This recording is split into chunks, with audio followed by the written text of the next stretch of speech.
और उनका दम है बाबा साहेब द्वारा लिखा हुआ 2500 साल पहले का मानव कल्याण का मार्ग। इसमें वो लिखा हुआ है किस प्रकार से उसने ज्ञान प्राप्ति हुई और कौन था क्या था उसके बारे में अपने वाचन करेंगे शुरू से। तो अपने बता रहे हैं मौका मिल गया नहीं तो देखो ये पूरा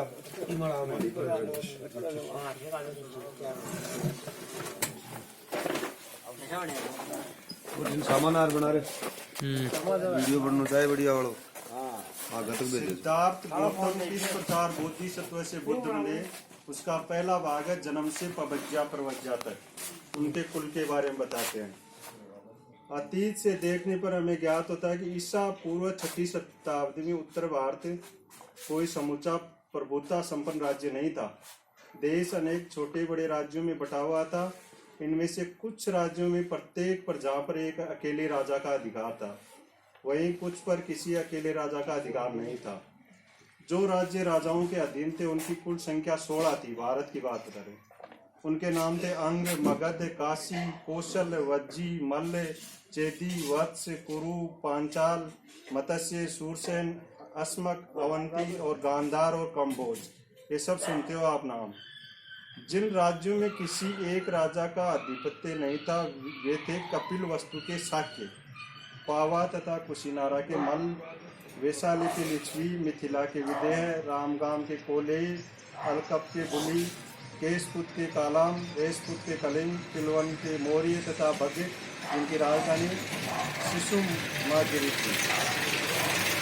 जिन राज्यों पर किसी एक राजा का अधिकार था वे जनपद कहलाते थे और जिन राज्यों पर किसी एक राजा का अधिकार नहीं थे वे संघ या गण कहलाते थे। कपिल वस्तु के शाक्यों की राज्य व्यवस्था के बारे में अधिक जानकारी प्राप्त नहीं है कि वहाँ गणतंत्र अथवा कुछ लोगों का कुलतंत्र था।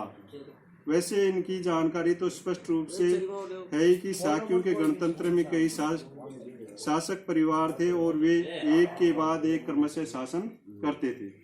शासक परिवार का जो मुखिया होता था वह राजा कहलाता था। सिद्धार्थ गौतम के जन्म के समय राजा बनने की बारी सुद्धोधन की थी। शाक्य राज्य भारत के उत्तरी पूर्वी कोने में स्थित था। यह एक स्वतंत्र राज्य था, लेकिन आगे चलकर कौशल राज इस पर अपना आधिपत्य जमाने में सफल हो गया और इसका परिणाम यह हुआ कि कौशल राज की स्वीकृति के बिना 5 मिनट में बनाना तो 3 मिनट को राज की स्वीकृति के बिना शाक्य राज्य के लिए अपनी कुल राजकीय अधिकारों का उपयोग असंभव था। उस समय के राज्य में कौशल एक शक्तिशाली राज्य था। मगध राज्य भी ऐसा ही था।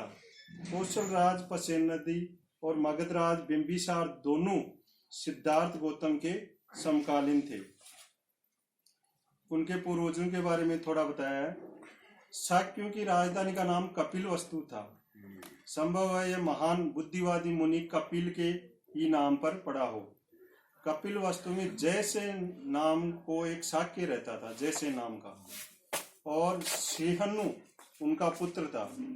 सेहनु का विवाह कच्चाना से हुआ था। उनके 5 पुत्र थे, सुधोधन, दुग्धोधन, शकोधन, सुकोधन, अमितोधन।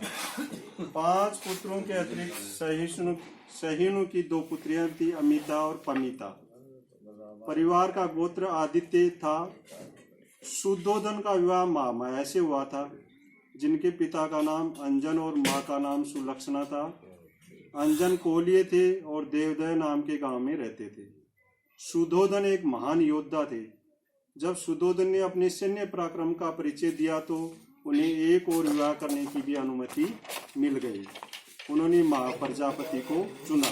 2 औरत चाहिए, माया और महाप्रजापति सुधोधन। तो महाप्रजापति महामाया की बड़ी बहन थी।